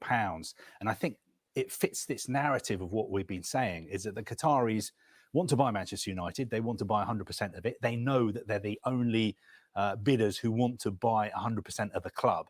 And they're pretty sure that nobody's got more money than they do. They're willing to overpay a little bit because it's a trophy asset, because it's Manchester United, but they are not going to dance to the Glazers' tune. They will not just pay what the Glazers are asking for. But it is going to be a world record, just over £5 billion. To put that into context, Chelsea went for £2.5 billion last summer. The world record at the moment is the Washington Commanders, the NFL team, was sold for, I think, around £4.8 billion last month. But that deal hasn't been ratified yet. Before that, the world record was Denver Broncos. They were sold for £3.75 billion. But it is up to the Glazers now, because this is the final bid. Take it or leave it. The Qataris are saying, we've got the money. Here it is. It's a world. There we go. Tom, what do you make that, man? You there, Tom? I don't think he's there. But listen, man, it's take it or leave it, innit, man? It's take it or leave it, man. But to be fair, that guy, I don't trust him anyway, man. I don't really trust that guy, 100%. I know, Steve. He knows F all, mate. Last time he tried to sell us that, you know what? There were bids coming in and there were non-bids at all. You know what I mean? Because the Qataris asked for extension. So end of the day, I don't really believe the waffle that this guy speaks about. So listen, it's a case of a waiting game, innit? That's all it is. Case of a waiting game. And that's what we have to do, man. But a lot of people in the chat saying they're nervous. I don't think they need to be nervous. We're here before the Glazers. We'll be here after the Glazers. You know what I mean? Ultimately, it's a waiting game. That's all we can say right now. It is a waiting game. But like I said, they want their money. They're businessmen at first. You know what I mean? They're not like us emotionally invested in Man United. They want their money. They want whatever they want. They want to share it across the family. And that's that. You know what I mean? It's difficult to kind of hate on that, because at the end of the day, they want their money. It's as simple as that. And if these guys don't bring it, then it's as simple as that, man. So, yeah, man, I'm calm. I remember that guy waffling about Tomiyasu, don't trust him. Yeah, I remember that as well. He had sources apparently that they didn't want him or something like that. Get out of here, man. And he ended up coming to the football club. So, we'll see, man. We'll see. Tom, are you there, Tom? I don't think Tom is there. Did I mute him? You know, he muted himself. Yeah, so listen, man. I don't know what's going to happen, man. But like I said, there's an hour and a half left until the deadline, people. So let's see, man. Let's see. 5.5 billion sale and net only 3 billion. There we go. There we go. Friday night, man. This is it, man. Friday night. Look what we're doing on a Friday night. You know what I mean? Waiting for the Glazers to sell, man. Look at that, man. That's my Friday night, people. This is your Friday night. Aye, crazy. Absolutely crazy, man. How confident are you, Saeed? How confident am I? I don't know, you know. I'm not going to lie to you. I'm a bit like... I'd say at the start, when I knew they were here, I'd say I was about 70% sure. Now, I'd say I was about 60%, you know what I mean? Probably be more. I thought I was probably 80% sure that the Qataris would be coming. I thought they would blow them out of the way. But what he has done, Jim Ratcliffe, is he's found a way to basically persuade them. And this is a persuasion tactic for the Glazers, ultimately, that he can offer them some shares into the football club. So, I don't know, man. Let me know what percentage you guys are. 50%? Bro, Glazers can't stay. Get those leeches out. Big up, Saeed. Big up to everybody who's locked in, man. Make sure you're liking the video, people. There's nearly 500 in the chat. Make sure you're liking the video, man. Yeah, I will be down to Big Six. Don't worry. Don't worry. I'll probably be live tonight. If there's anything that happens tonight after the Big Six, I'll probably be live again. So, yeah, make sure you tune it in. Saeed, don't you think the Ratcliffe deserves a chance if he gets a football club? I'm not sure. I don't think he has the facilities, man. I genuinely think he's bluffing. I think he's going to be bluffing. He's going to use a loan to buy the football club, and then we're going to be in debt. He's going to use a loan to probably invest in the football club. So that means later on we're going to be crippled with debt. We've been here before. We've been here before. I don't trust this guy. I don't think he's got the money. His track record proves it. Even if he was at Nice, I don't care. This is where he's supposed to prove it. They don't have a director of football at Nice. You know, so again, I just don't trust Ratcliffe. And when you don't trust someone, it's very, very difficult to earn that trust. You know what I mean? Maybe over time, I don't know. But right now, as it stands, it's Sheikh Jassim for me. So we will see. We will find out. So what happens if the deadline isn't met? No, the deadline has to be done today. The decision won't be done until later on.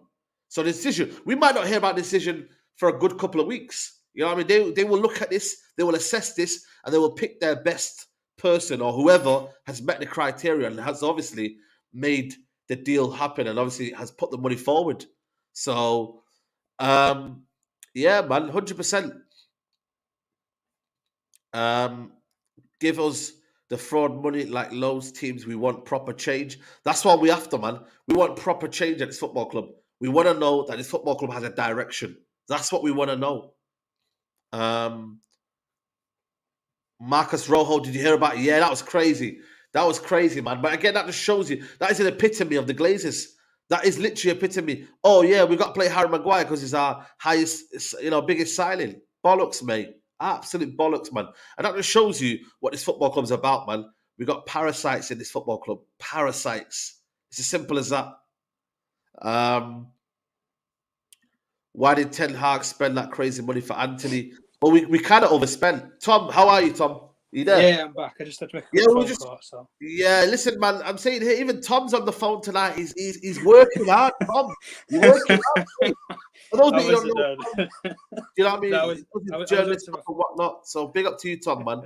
But yeah, going back to the take it or leave it. Does that worry you a little bit? Take it or leave it? Is that kind of something that you think is just maybe PR and that's just news that's floating around and whatnot? Or where are you like that in terms of the take it or leave it stance from Sheikh Jassim? Well, take it or leave it, all or nothing. Like, you can say it for what it is at the end of the day. Personally, if I'm in Sheikh Jassim's shoes, I'm not worried, me personally. Yeah, I'm really like Sir Jim, for example. I think he's more a case of, how can I say, if he doesn't get Man United, I don't think he would be heartbroken. Albeit he says he's a Man United fan. I don't, because I think he would try and buy another club. Whereas Sheikh Jassim in this case, I don't think he would be heartbroken if he doesn't get the club, albeit he says that he supports it, because he has money to go and make investments elsewhere. It doesn't have to be in sports. And the one thing that you can say with Sheikh Jassim and Sir Jim is, before being football fans, and the only reason they're in this position is because they're businessmen. That is the only thing that I'm going to say. The only way that they can get to this situation where they can even buy something that they say that they really want, because it's something that's always had a place in their heart. Well, if it's always had a place in your heart, you've been around enough to know if you can buy this club or not. Sir Jim, for example, has made a proposal before to try and do it. Like, he met with Joel and Avram before, and they said the club was not for sale in November of last year. He then went to the process when they opened it up and stated, minority investments, this, that, the other. But overall, would I be worried about Sheikh Jassim saying, this is it, take it or leave it? No, because it's not, this is it, take it or leave it. That's how it might be phrased, but he's open to negotiate. Everybody can negotiate. And if you're willing to negotiate, Saeed, is it really, it's all or nothing? Is it really take it or leave it? It's not. It's really not. Because at the end of the day, if that's the case, why have you not heard that phrase before with the Glazer family? 6 billion or nothing. Like, you've not heard it because they're looking at doing it. And like Nicholas saying here, the Glazers won't get a better offer. He knows that, so do they. Exactly. Because at the end of the day, nobody has come this far. And I think the Glazer family, they're not going to believe it until they see it pen to paper of what numbers somebody's willing to give them.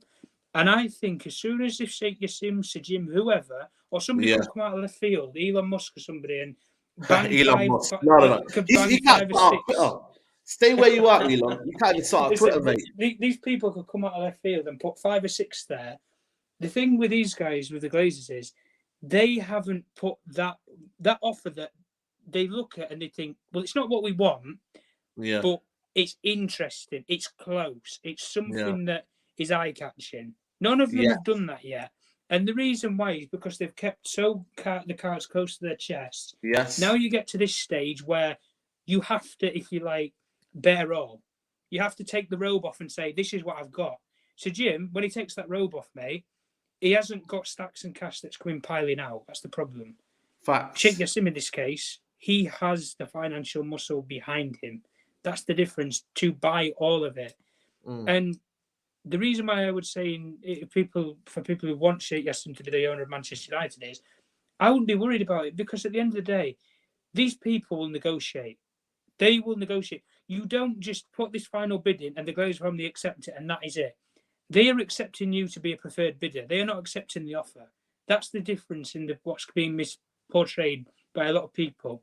They think if Qatar bidded 6 billion, and the Glazer family say, "Oh, we accept that." That's not them accepting 6 billion. That's them accepting they want to speak to that person and that person only, and do a deal. That's the difference. But at the end of the day, with Sajim, with Sheikh Jassim, the one thing we can both say about both of these men is they are putting bids in. Whether people like it or not, the same thing with the minority groups. Elliott are putting another minority bid in. Oaktree are putting a minority bid in. Carlisle, all these different investment firms out of America are putting new bids in. It's going to happen. So it's no different whether you're minority, majority, you know, in either of the two pools, as I call them anyway, because that's what they are, they're pools of different groups. And that's why I've always said, Saeed, and this is why the context of what I've given makes sense, because if there was a favourite, why have Qatar, if they have this mega financial muscle, why haven't they just blown people out of the water, as people were reiterating at the start? I know. The reason why, Saeed, is because they know they have got the Glazer family. They know if they have the best offer on the table, the Glazer family are only going to look at them. Yes. And they know, so long as we outbid Sajim, we're fine. Yes. Like, we're fine. And when Sajim's made these briefings to say, I only want 50%, like, when you're doing that, you're just fueling more ammunition to Qatar to say, well, you know, Joel Avram, we are your Allah. We are your, you know, prayer. We are your desperate people. We're the only people that have the money to give you what you want. Sajim doesn't have that. So that's the difference between the two of them. Sajim has just offered a different way. That's he's all. He's offered a way for them to stay. That's the thing is, say the way Sajim's marketed it is he's marketed it from the start as, I want to buy it. I want it. I don't want Joel Avram. I don't want them. When it comes down to the actual details of it, Saeed, now, it's either he's hesitated and thinks, I just want control, whatever means necessary, or he's looked at it and thought, I don't have the money, and I never have had the money all along, but I was trying to kid along Man United fans, so I would have the support there from them publicly, but also I can also still pull out extra incentives. That's extra incentives. That's the thing. But this is like there was a report.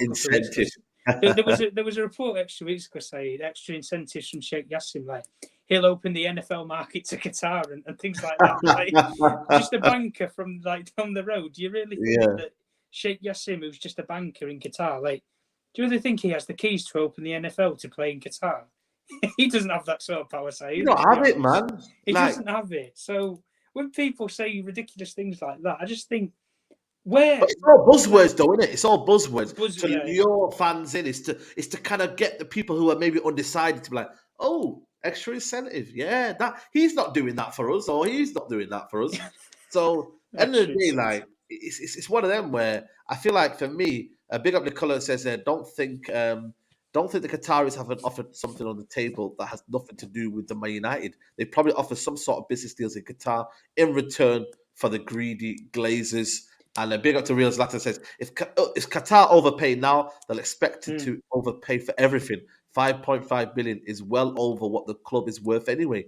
Jim offering incentives means he's toast already. Well, this is it. This is, you know, for people that don't realize, you know, like, you know, 5.5 billion is a lot of money. Even if you're rich, it's a lot of money still. And also, it's like what he's got to do after. You know, he's got to spend 2 billion on probably the club. He's got to wipe out the debt. That's what we're looking at now. Yeah. 7.5 billion. It's nearly a billion. It's closer to a billion than it is else, isn't it, Saeed? Like, well, there you go. So then you've got to do that. So that's what, 8.5 billion. Then you've got to, you know what I mean? I don't know. Everything is going to cost you a lot of money, it's double digits. It's a double-digit project. That's what people are calling it now. Like, the only thing they always say, and the reason why the Glazer family, if you like, only hold the card right now, and it does involve a bit of politics, is when you check the exchange between the pound and the dollar dollar outweighs it. And that's the reason why the Glazer family can get more money out of Manchester United. Ergo, why do you think they moved the headquarters that Manchester United sales and revenues would be moved and generated? Why did they move the books to the Cayman Islands? Why would you do such a thing? That's a good because point. You want to not pay as much tax to own Man United, but you already own it. So what's the point? There's no point in lowering your taxes if you're not wanting to stay. You do that, say, because you get more money for more of the value of your asset. That is why. Yes. And at the end of the day, the Glazer family will look at it and think the dollar is more than the pound. Therefore, whatever the pound makes, we can make more profit of when we convert our money back to dollars. Because that's where we're going to reside in the US, because we live here, we're natives. This is where we are based on our hub. The reason being, Saeed, why do you think the Glazer family, well, in particular, Avram, was in Qatar during that World Cup? He was pictured there so many times. Was he having a Christmas over in Qatar? Like, come on, behave, will you? Behave, Avram, behave. Yeah, 100%. What was he doing over there? Like making what, peace? Like doing peace in the Middle East? Like, yeah, peace, man. Peace talks. Peace talks. Like, he doesn't. I think people know why. It's either you have business interests, or you're trying to do a deal. And he had, like, the Glazer family have a cricket team based out in, I think it's in Dubai. They do. Dubai, because they went to a market sale like in Saudi Arabia for cricket teams for like the Indian Sports Cricket League or internationally. I can't remember what it is anyway, but they own one of them at the end of the day. So they have interests within the region at the end of the day. So it's not a surprise that they have been there. But this is the reason why I'm saying, Saeed, is because Sheikh Jassim can do this deal via himself and via his own bank. He's not banking. He's not worrying about how much money he has at his disposal. Jim, on the other hand, he's had to negotiate contracts and agreements with the banks that are willing to back him. So he has a limit at the case. Yes, Sheikh Jassim has a limit, but he has more room that he can wiggle out of. He can. Obviously, he has the kind of almost like the depth of his, a lot of freedom. He has the depths of finances. Depths of finance. That's the word I'm looking for. He has a depth of finance. He has a muscle.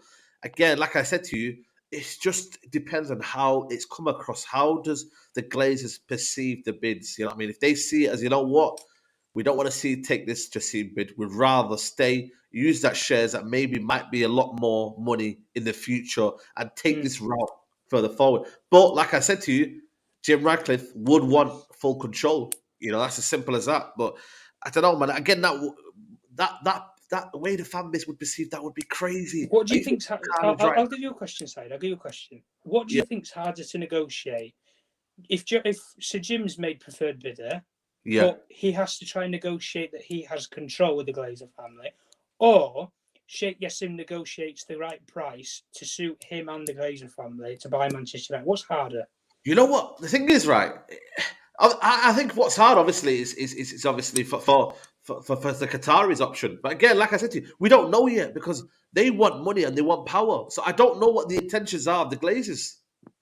You see what I mean, Tom? So this is where it can be an easy question. It can be an easy answer. But you have to understand that these guys are businessmen, though, Tom.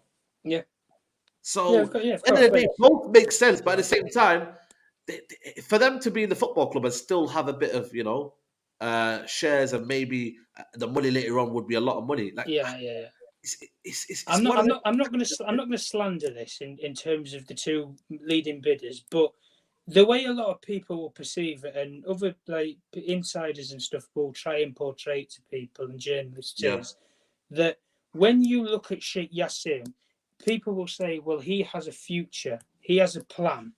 Yes. Because he said, new stadium, debt-free, all of this.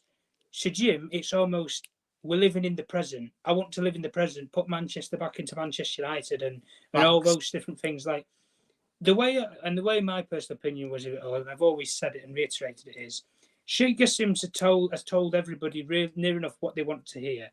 So Jim has just written you a love poem and said, I want to put Manchester back into Manchester United.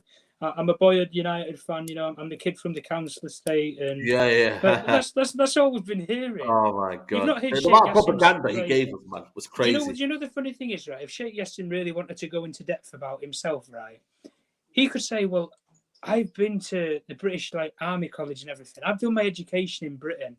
Do you know the funny thing is, when he went and did his education, say he knows who Prince William and Prince Harry are.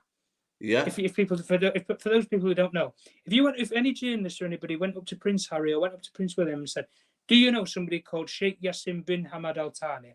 and they would say yes, because I went to the same education and college system with him at Sandhurst. Yeah. That's how they know these people. Royals know royals, Saeed. It happens. You're a king. You send your kids where other people are and associate, and that's how you build contacts and build relationships. Why do you think politics is so strong? Why do you think Qatar and Britain have such a brilliant negotiation deal at this moment in time? And over the next 5 to 10 years, not to turn it to politics, but Britain will look to rely on such as Qatar for their gas. So you're not paying as much. People in the present day, now more than ever. Yeah, especially now more than ever with how the crisis is at this moment in time. Yeah. But overall, there's no substance to it. The only thing that people can say is, well, Qatar and Sheikh Jassim have the power to, if you like, have a long-standing relationship over what they want to do with the club. Yeah. But Sir Jim is almost as if, well, I'm happy to live in the present with the Glazers. I'm happy to just moll around and get into bed with them. That's just how people are going to look at it and perceive it. People can take it for whatever they want. Facts. But one has the financial money and has said what he's going to do. The other doesn't really have the money, or he's not shown that he has in Sir Jim, and has just written you a love poem. Like, if you want, like, I don't know if you're into poetry or anything, like you're into a bit of romance, then listen, go and go see Sugar Daddy Sir Jim, mate. He'll sort you out. Sheikh Jassim, mate. I think he's, and the one thing that I can say with Sheikh Jassim anyway is, I think we can tell that he is a Manchester United fan, not just because of the leaked image that people have seen or anything, but he's come out of left field side. He's not tried to buy anybody else. So No, he's not. And this is the thing. He's come in, he's had a sole plan, he's had a sole focus, and that is to buy Man United Football Club with no strings attached. Now, this is where Jim Ratcliffe has come in with a lot of strings attached, and that's where ultimately people now are in unity more than ever now. I've never seen it before. Before it was 50-50. I can't lie to you. The fan base were a bit split. They were like, you know what, but Jim Ratcliffe is more, he's local and whatnot. But now there's a full kind of almost full situation with that. Tom, I know you need to go, but big up to you, Tom, for coming on, mate. Appreciate your time, man. Yeah, big up everybody. Listen, like, subscribe, share it. Let people know what do you think will happen in the next. Give me your prediction for the next hour, 15 minutes. Sheikh Jassim will submit a world record bid. Sir Jim, I think, will submit 2, maybe 3 different separate proposals. The Glazer family over the next 48 hours to 72 hours will assess all the offers. Yeah. By the end of next week, I would expect you will know who is in the driving seat and who is not, and you will know what the Glazer family have decided, whether they want to stay. It's mad, when you think about it, though. It's mad that we probably won't know anything now, and it's just crazy. This is just basically a deadline day, but really it isn't a deadline day because we won't know anything until next week. All we'll know is bid submitted, but maybe you might hear, paperwork was given at that date, and this allowed it to be then, extended. It. You know what I mean? So, really and truly, we've done this video, but I can't lie to you guys. We won't hear the answer today. We won't.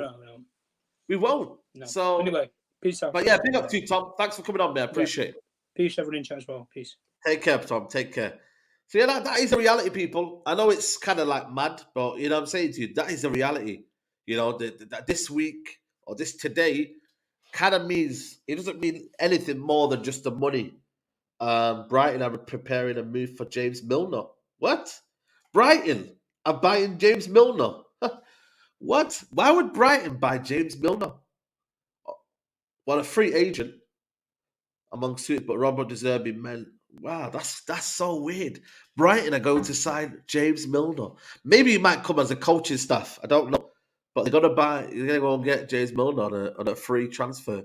United playing Arsenal in New York. That should be fun, That should be fun. Yeah, Ornstein bomb. That is the probably the most random Ornstein kind of breaking news there is, mate. I'll tell you that right now. United stock price keep watching that. You know what? I have no clue as to what stocks, how they rise and whatnot. Is there actually Man United stocks right now? Would we know what the actual stock prices right now would be? But like I said, they would be high because obviously people have a kind of a ventured interest as to what it is right now. You know what I mean? Obviously, people right now are looking at if it can, it's a big time right now. So yeah, man, 100%. 100%. What's Ornstein saying? David Ornstein has just reported that James Milner is on his way to Brighton. So that's what the guy said here. So I'll just bring you up here. And please, guys, make sure you like the video. Listen, today I've turned economist. I am an economist today. It's mad. But yeah, here, Brighton are preparing to sign James Milner, free agent, 37-year-old contract, expires in summer. Brighton determined to secure former England midfielder. Burnley on also among suitors, but Robert De Zerbi's men favourites. Yeah, weird transfer. But yeah, listen, man, good luck to him. I'm guessing that's because maybe he might be a coach around there. So yeah, stock price is currently $20. There you go, $20 right now. $20. US down 3%. There we go, man. But the stock price is right there, man. Has the bid gone in? No, the bid won't go in until 10 p.m. They have until 10 p.m. The deadline is at 10 p.m. People. So yeah, for those that have just tuned in right now, a little bit of what do you call it? Let's just kind of recap what has happened today and whatnot. Let's recap here. Let me just go and get the situation here. So yeah, let's recap what's happened today. So an improved bid for Manchester United that breaks the 5 billion mark is to be submitted tonight by Sheikh Jassim. So that will be just over 5.5 billion. Whether it's 5.5 billion, whether it's 5.6 billion, we don't know yet. What the Glazers want apparently is around 6 billion. Again, they are saying that they will improve it by 5 billion, just over 5 billion. And they won't budge. It's almost like take it or leave it. Sheikh Jassim, it says here, will not go anywhere near 6 billion for Manchester United and is determined not to grossly overpay. So he's determined not to overpay. So he doesn't want to get budged into overpay for money, which I actually understand, like, yes, you have the money, but these guys are taking the piss. Why would you want to spend 6 billion on something that you know the value is nowhere near that? When you know the value is nowhere near that, a lot of people back out, no matter how much money you've got. If I see something, if someone tries to sell you something, and let's say it's a pair of trainers, and you know that's worth around about 50 quid, and all of a sudden this guy comes up to you and says, you know what, no, it's worth 100 quid. You instantly say, nah, no way, man, I'm out. Because you know the value of it. You've seen it before. This is it. The same thing, this is it. They know the value of Man United Football Club is around 4 to 5 billion. So why would they go and pay 6 billion? It just doesn't make sense. Share price just fell to 19.97. So yeah, and obviously, like I said to you, with Jim Ratcliffe, as you know, he wants full control, or he might go through a different route and obviously have 50% stake of Man United, and then also give 20% to the Glazers. So it is very, very confusing. There's 1 hour and 10 minutes to go. 1 hour and 10 minutes to go.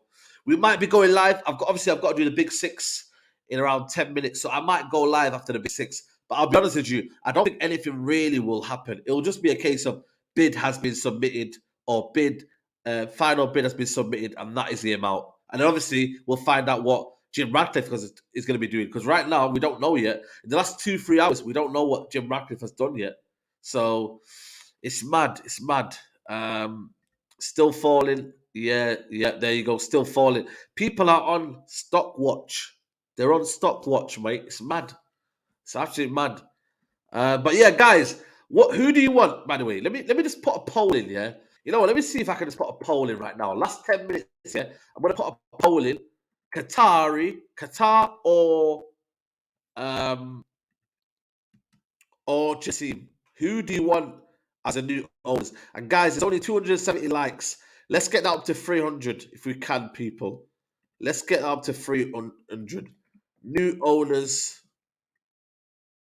Qatar, Sheikh, or Jim. There we go. I put a poll in the chat.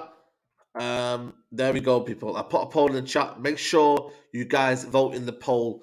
Obeyed goes, who's the best defender in Manchester? Listen, mate. Listen, we know who he is, mate. Lisandro Martinez. That's what we're saying, mate. That's what we're saying. Thought you'd be supporting your local Manny brother, Saeed. Nah, mate. Listen, mate. It's from Failsworth anyway, mate. You know what I'm saying to you, mate? That's on the outskirts, mate. You know what I mean? Proper money. That ain't no proper money. Failsworth, you know. That's near Oldham, that. You know what I'm saying to you? So, nah, man. Everyone vote Jim and I'll donate. You're crazy. You're crazy. Rival fans want Jim. That should tell you all. Exactly. This is what I'm trying to say to you people. Rival fans want Jim.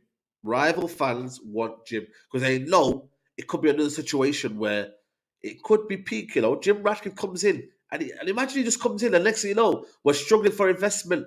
Or he comes in and we know that the money isn't available. Like, that is a real possibility. You know, nobody's putting that into account. Like, that could happen. He could come in and say, you know what? Well, I don't really have the money, to be honest with you. I've come in and, yeah, it's, you know, it's not looking great. I need investment. I need this. I need that. You know, he could come in and say all of them things, you know, and that's the kind of worry for me. Because at the end of the day, we've got a serious season next season, you know. Next season is serious, man. You don't understand, people. Next season is serious. We've got to be on it. In the summer, we need to find out what's going on. We need investment. We need to have a clear plan. Ten Hag needs to be backed with proper money. Harry Kane, did you see about Harry Kane today? Let me go find you what Harry Kane wants and what his price tag is, man. Because it's serious, man. Harry Kane, 100 million. It's mad. I'm just going to get the situation here. What does it say about the Harry Kane? But yeah, if you're going to go get Harry Kane and all these players, they're going to cost you a lot of money, man. So, you know, it ain't easy. It actually ain't easy, man. But like I said to you, 100 million for Harry Kane. Look here. So here it is now. Here it is. Harry Kane will cost Manchester United close to 100 million in transfer fees, not to mention a minimum of 300k per week in wages. Again, that's a lot of money, man. That's what I'm saying to you. This is why I always say to people, Victor Osimhen is going to cost you about 120. I'd rather go get Victor Osimhen. 300k for Harry Kane, and he's only going to be here for the next 3 or 4 years. Go and get me Osimhen, man. Don't play around. That's what I said to you. A lot of people told me the idea of Harry Kane coming to Man United was that he would cost around 70 million, 70, 80 million. But he cost 100 million and the 300,000 wages, 300k wages. So this idea that Osimhen is too much, well, this is a lot of money as well. The package is a lot of money. You know, so Obey said Johnny Bone Stones. Love, bro. Love for the super chats. But yeah, like I said, Harry Kane, you know, we'll find out, man. It's a lot of money. But again, you know what you're getting in it. You're getting a world-class player. You see it yesterday, the way he changed the game in the second half. He's a top player, man. But how long is it going to take? How long is it going to take? You know? How long is it going to take? Guys, make sure you get the likes up, man. Let's get to 300 likes before we wrap up. I might go live at midnight tonight, so make sure you tune in. I might set up a live at midnight, so make sure you have your notifications on. You know, like I said, we're gonna be here, man. We're here, man. You know what I'm saying? We're live. We need to know there's positive news, man. You know what I mean? Tonight there needs to be positive news. While I'm on the Big Six, I want to see positive news. This is what we want to see. Positive news. You know, that this football club has, you know, finally done what it's done, and hopefully it's sold. So let's see, man. Let's see. But big up to everybody who's locked in. I am going to wrap it up now. Love to everybody who's here. At one point we had over 600 in here. Make sure you're liking the video, people. I would appreciate every single person right now would hit the like button. Hit that like button. Hit that like button, people. But big up to everyone, man. We should smash it. Get Kane and Osimhen. Bro, listen, imagine that. Imagine that, people. That would be crazy. That would be absolutely mad. That would be mad. But yeah, big up to everyone, man. Love for everyone coming in. Big up to Tom. Big up to Nuruddin. Like I said, man, we want Glazers out. Say we want Glazers out. You know what I'm saying to you? We want yous out. We want the Qataris. Qataris or nothing. We want the Qataris, man. But listen, people, peace, love, like. You know what I mean? And yeah, maybe I might be later on with a Thoban. Who knows? Peace. We're out.